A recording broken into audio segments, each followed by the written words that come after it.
Hello students, standard 10th mathematics arithmetic progression की हमने शुरुआत कर दी थी। और जो है इंट्रोडक्शन पार्ट हमने ऑलरेडी कर दिया था, एग्जाम्पल 1 और एग्जाम्पल 2।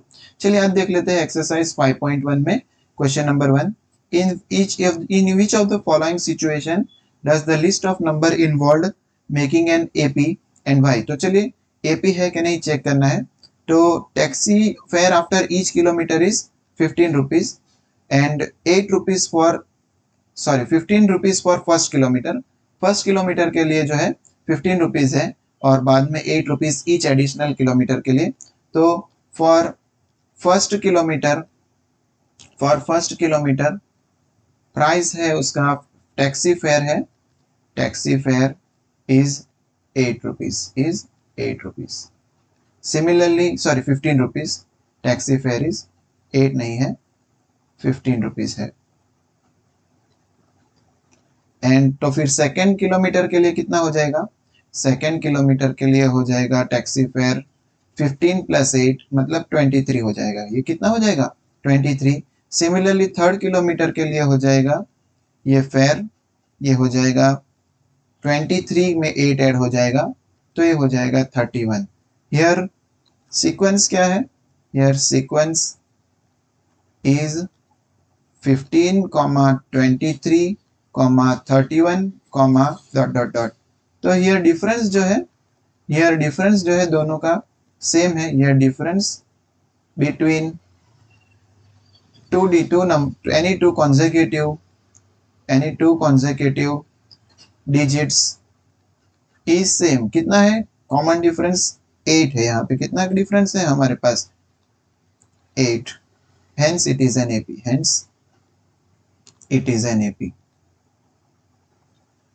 चलिए ये 3 किलोमीटर्स के लिए मैंने लिखा है, 4 किलोमीटर के लिए भी आप लिख सकते हैं। मतलब थोड़ा जो है डेटा ज़्यादा लिख देंगे तो उससे ज़्यादा परेशानी नहीं होगी। 31 प्लस 8 हो जाएगा 39। तो ये 31 के बाद एक और आप ऐड कर सकते हैं 39, उससे ज़्यादा फर्क नहीं पड़ेगा। मतलब ये एपी है, ये हमने प्रूव कर दिया है। चलिए नेक्स्ट क्वेश्चन देख लेते हैं। इसी में सेकेंड क्वेश्चन देख लेते हैं। Amount of air present in cylinder when vacuum pump जो है 1/4 अमाउंट ऑफ एयर रिमूव करता है। तो इनिशियली सपोज जो है इनिशियली 1 यूनिट जितना है जो है हमारे पास अगर वैक्यूम पंप में है, तो after one the amount of air present in cylinder when vacuum pump remove 1/4 जो है आफ्टर फर्स्ट साइकिल के बाद कितना रहेगा? पंप में रहेगा, वैक्यूम पंप निकाल देगा 1/4, तो ये हो जाएगा 3/4 हो जाएगा। ये कितना हो जाएगा? 3/4। सिमिलरली आफ्टर सेकेंड साइकिल अभी कितना रिमूव कर रहा है? अब जो है ऑलरेडी हमारे पास 3/4 जो है ऑलरेडी है हमारे पास वैक्यूम पंप में, उसमें से भी जो है 1/4 निकालेगा। उसमें से भी कितना निकालेगा? 1/4।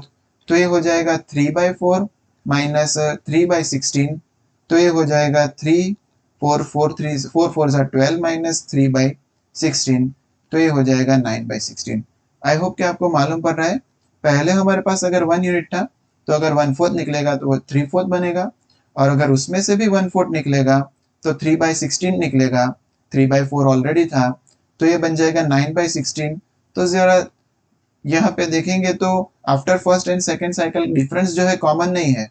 Here difference is not common, here difference is not common. तो ये सीक्वेंस एपी नहीं हो जाएगा, hence it is not an AP. आगे बढ़ने का जरूरत भी नहीं है, बस दो में ही हमें मालूम पड़ गया कि ये जो है डिफरेंस कॉमन नहीं है, तो ये एपी नहीं हो जाएगा। चलिए थर्ड वन देख लेते हैं कि cost of digging a well after every metre when it cost 150 for first metre. तो पहला जो है फर्स्ट मीटर के लिए, for first metre cost of digging well कितना है? कॉस्ट ऑफ डिगिंग है 150 रुपीज। कितना रुपीज है? 150। सिमिलरली ईच के लिए अब 50 रुपीज बढ़ जाएगा, तो सेकेंड मीटर के लिए कितना हो जाएगा? सेकेंड मीटर के लिए प्राइस हो जाएगा 150 प्लस 50। तो चलिए इसमें 50 ऐड हो जाएगा तो ये हो जाएगा 200। सिमिलरली थर्ड मीटर के लिए हो जाएगा ये अब एक और मीटर ऐड करेंगे, तो थर्ड मीटर के लिए हो जाएगा ये 200 प्लस 50, तो ये हो गया 250 रुपीज़।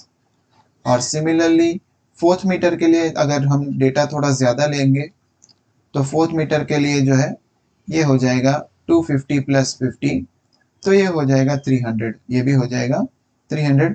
तो ज़रा गौर से देखेंगे तो हियर सीक्वेंस क्या बन गया, सीक्वेंस जो है ऑलरेडी पहले 150 से स्टार्ट किया है, 200, 250, फिर है 300। तो हियर डिफरेंस जो है कॉमन है, हियर डिफरेंस इज कॉमन। अगर डिफरेंस कॉमन है तो hence it is an AP. क्या हो जाएगा ये, इट इज एन एपी, ये एपी हो जाएगा।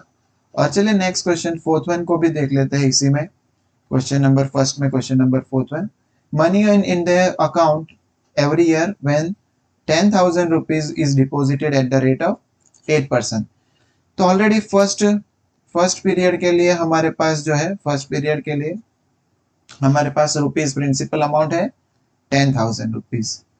अब सेकेंड ईयर के लिए जो है, सेकेंड ईयर के लिए प्रिंसिपल अमाउंट क्या हो जाएगा, 8% इंक्रीज हो जाएगा। तो 10,000 प्लस 8/100, 8% इंक्रीज हो जाएगा 10,000 का। तो ये हो जाएगा 0 कट जाएगा, तो 800 ऐड हो जाएगा, तो ये हो जाएगा 10800। अब थर्ड ईयर जो है, थर्ड ईयर के लिए ये हो जाएगा हमारा प्रिंसिपल अमाउंट। तो ये हो जाएगा हमारा प्रिंसिपल अमाउंट 1,800 रुपीज, 10,800 रुपीज। और उसका भी 8% जो है, 8% हमें इंटरेस्ट मिल रहा है, तो और 800 हम इसमें ऐड करेंगे। तो 10,800 का 8%, तो ये हो जाएगा 10,800 प्लस 2 0 कट जाएंगे इधर से, और 108 इंटू 8 बचेगा। तो 108 इंटू 8 हो जाएगा 4 6 6 8 1 8 864, 864 ऐड करेंगे, तो ये हो जाएगा 4 6 6 1 1, तो ये हो जाएगा 11664। हेंस आप देख सकते हैं कि डिफरेंस जो है बिल्कुल कॉमन नहीं है each year, hence difference is not common. और अगर डिफरेंस कॉमन नहीं है तो it is not an AP, therefore it is not an AP, thus is not an AP। चलिए सिमिलरली इसके क्वेश्चन नंबर 2 को भी देख लेते हैं। क्वेश्चन नंबर 2 में है right the first 4 terms of AP. First term दिया गया है और कॉमन डिफरेंस भी दिया गया है। तो चलिए फर्स्ट टर्म है हमारे पास A1 जो है वो तो A ही हो जाएगा। फर्स्ट टर्म के लिए, फर्स्ट क्वेश्चन के लिए A1 जो है A ही हो जाएगा, जो हमें दिया गया है 10, और कॉमन डिफरेंस दिया गया है 10, कॉमन डिफरेंस हमें दिया गया है 10। तो सेकेंड टर्म हो जाएगा इस केस में A2 हो जाएगा A प्लस डी, तो वो हो जाएगा A है 10 और D है 10, तो ये हो जाएगा 20। सिमिलरली थर्ड टर्म A3 हो जाएगा हमारे पास इस केस में A प्लस 2D, तो ये हो जाएगा 10 प्लस 20 इज इक्वल टू 30। और फोर्थ टर्म हो जाएगा A4 हो जाएगा A प्लस 3D, मतलब 10 प्लस 3 इंटू 10 मतलब 30, तो ये हो जाएगा 40। तो चलिए इसी तरह हम सेकेंड क्वेश्चन को भी सॉल्व कर देते हैं क्वेश्चन नंबर 2 में। तो A है हमारे पास A1, तो A1 हो जाएगा हमारे पास -2, D ऑलरेडी गिवन है हमारे पास 0 है, तो A2 हो जाएगा -2 प्लस 0, ये हो जाएगा -2। सिमिलरली A3 हो जाएगा -2 प्लस 0, ये भी हो गया -2, और A4 भी हो जाएगा -2 प्लस 0, तो ये भी हो जाएगा -2। सिमिलरली थर्ड वन देख लेते हैं।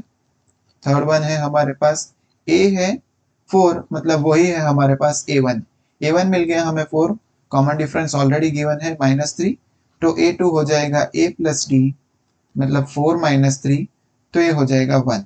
सिमिलरली A3 हो जाएगा A प्लस 2D, मतलब ये हो जाएगा 4 प्लस 2 इंटू -3 मतलब -6, 4 -6, तो ये हो जाएगा -2। सिमिलरली A4 हो जाएगा, फोर्थ टर्म जो है 4 टर्म्स फाइंड करना है, तो ये हो जाएगा A प्लस 3D, तो ये हो जाएगा 4 प्लस 3 इंटू -3 हो जाएगा -9, तो 4 - 9 होता है -5, तो ये 4 टर्म्स हो जाएंगे। और सिमिलरली फोर्थ वन के लिए हमें दिया गया है ऑलरेडी A1 जो है फर्स्ट टर्म दिया गया है -1, A2 जो है वो है D दिया गया है, कॉमन डिफरेंस है 1/2, तो A2 हो जाएगा A प्लस डी, -1 प्लस 1/2, और -1 में अगर हम हाफ ऐड करेंगे तो वो हो जाएगा -हाफ, वो हो जाएगा -हाफ। और सिमिलरली A3 के लिए हो जाएगा A प्लस 2D, या फिर A2 प्लस डी भी लिख सकते हैं, A प्लस डी, या फिर A3 के लिए हम A2 प्लस डी भी लिख सकते हैं। A2 ऑलरेडी है हमारे पास -1/2 और D ऑलरेडी है हमारे पास 1/2, तो ये 0 हो जाएगा। और A4 को हम कैसे लिख सकते हैं?